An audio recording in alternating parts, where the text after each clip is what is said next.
अरे माँ जी, जल्दी चलिए, देखिए आपके घर के बाहर एम्बुलेंस आई है। गायत्री भागती हुई दरवाजे पर आती है। तभी उसकी बहू चांदनी को एम्बुलेंस से बाहर लाया जाता है। हे भगवान, ये मेरी बहू को क्या हो गया? एक्सीडेंट हो गया माँ जी। अरे लेकिन ये कैसा एक्सीडेंट है? चोट तो कहीं नजर नहीं आ रही। अरे माँ जी, दिमाग में अंदरूनी चोट लगी है और ये अपनी याददाश्त खो बैठी है। हैं? मेरी बहू याददाश्त खो बैठी है, अब क्या होगा? अब फिक्र मत करिए, बस इनका अच्छे तरीके से ख्याल रखिए। मैंने दवाइयाँ दे दी हैं, अब मैं चलता हूँ। अगले दिन, अब तेरी तबीयत कैसी है बहू? बहू? किसकी बहू? हम भैरवगढ़ की ठाकुर विक्रम सिंह की बेटी रूपवती हैं। हम एक राजकुमारी हैं और तुम हमारी दासी हो बुढ़िया। अरे बेटा विशाल, बहू कैसी बहकी बातें कर रही है। अरे कुछ मत पूछो माँ, रात को मुझसे अपने पैर दबा रही थी। सर पर चोट लगने की वजह से इसका दिमाग पूरी तरह खराब हो गया है और ये अपने आप को राजकुमारी समझ रही है। तभी वहां चांदनी आ जाती है।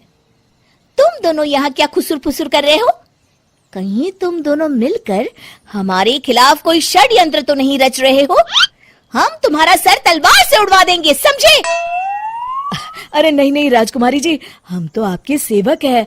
भला हमारी इतनी हिम्मत? कहिए, आपने यहाँ हॉल में आने का कष्ट कैसे किया? हमें बहुत भूख लगी है। ए दासी, जल्दी से हमारे लिए भोजन का प्रबंध करो।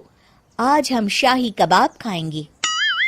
विशाल अपनी माँ को चांदनी की बात मानने के लिए इशारा करता है। ठीक है राजकुमारी जी, मैं अभी आपके लिए भोजन लेकर आती हूँ। इस तरह विशाल और उसकी माँ ना चाहते हुए भी चांदनी की जी हजूरी में लगे रहते हैं। लाओ माँ, जल्दी से मेरा टिफिन दो, मुझे देर हो रही है। अरे ठहर जा, जरा दम तो लेने दे मुझे। सारे घर का काम मुझे अकेली को करना पड़ता है। तेरी बीवी तो राजकुमारी बनी बैठी है, सारा दिन हुक्म चलाती रहती है। अरे माँ, मेरा भी तो यही हाल है। फिलहाल तुम मेरा टिफिन दे दो, मैं चला। रुको, कहाँ जा रहे हो? अरे मर गया रे, ये कहाँ से आ धमकी? आज हमारा जुहू चौपाटी घूमने का मूड है और हमें अपने लिए नई साड़ियाँ भी खरीदनी है। चलो जल्दी से अपना वाहन निकालो और हमें ले चलो। अरे अब तो मैं गया काम से। अगर आज मैं वक्त पे ऑफिस नहीं पहुंचा तो मेरा बॉस मुझे नौकरी से निकाल देगा। मरता क्या न करता। आखिरकार विशाल चांदनी को घुमाने ले जाता है और चांदनी अपने लिए ढेर सारी शॉपिंग भी करती है। ए दासी, टीवी पर कपिल शर्मा के आने का समय हो गया है, जल्दी से टीवी शुरू करो। अरे वाह, कपिल शर्मा तुझे याद है, बाकी कुछ याद नहीं। बहू तू तो बड़ी चालू लगती है, अपने फायदे की हर चीज तुझे याद रहती है। मैं तो तेरी इस अजीब बीमारी से परेशान हो गई हूँ।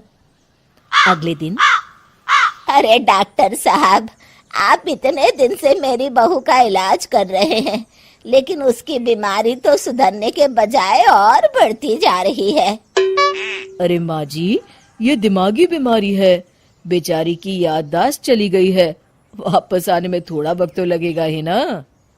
गायत्री डॉक्टर से बात कर ही रही होती है कि तभी उसकी पुरानी सहेली शीला वहां आ जाती है। शीला को देख अचानक डॉक्टर घबरा जाते हैं। अच्छा माँ जी, मुझे एक मरीज को अर्जेंट देखने जाना है, मैं चलता हूँ। ये कौन था? अरे अब क्या बताऊं शीला, एक एक्सीडेंट भी मेरी बहू की याददाश्त चली गई है। ये डॉक्टर उसका इलाज कर रहा है। ये डॉक्टर कब से बन गया? अरे ये तो चमन पान वाले का लड़का है, सारा दिन नौटंकी करता रहता है। अच्छा तो ये बात है, अब मैं समझी। मेरी बहू और ये पान वाले का लड़का दोनों मिलकर मुझे बेवकूफ बना रहे थे। चल तू मेरे साथ। गायत्री शीला को एक बड़ा सा डंडा हाथ में देकर अपनी बहू चांदनी के कमरे में ले जाती है। बहू, ये मेरी सहेली है, एक डॉक्टर है। इसने तेरे जैसे न जाने कितनों का इलाज 2 मिनट में कर दिया है। इसका कहना है कि सर पर जहाँ चोट लगी हो, अगर उसी जगह दोबारा किसी बड़े डंडे से जोर से मारा जाए तो मरीज की याददाश्त वापस आ जाती है। देख, हम डंडा भी लाए हैं। अपनी सास की बातें सुनकर और हाथ में बड़ा डंडा देख चांदनी घबरा जाती है। अरे बाप रे, मैं तो फंस गई। इस डंडे की एक बार की वार से ही मैं तो चारों खाने चित हो जाऊंगी। अब क्या करूं, क्या करूं, क्या करूं? लेकिन गायत्री, डंडा सर पर ठीक उसी जगह लगना चाहिए जहाँ चोट लगी है। अरे तू चिंता मत कर, 2-4 बार मारूंगी तो एक बार तो सही जगह लग ही जाएगा ना। चल बहू, तैयार हो जा। अरे नहीं नहीं माँ जी, मुझे मत मारिए। दरअसल घर के काम करने से बचने के लिए मैंने ये सब नाटक किया था। मुझे माफ कर दीजिए, मैं कान पकड़ती हूँ। दोबारा ऐसी गलती कभी नहीं करूंगी।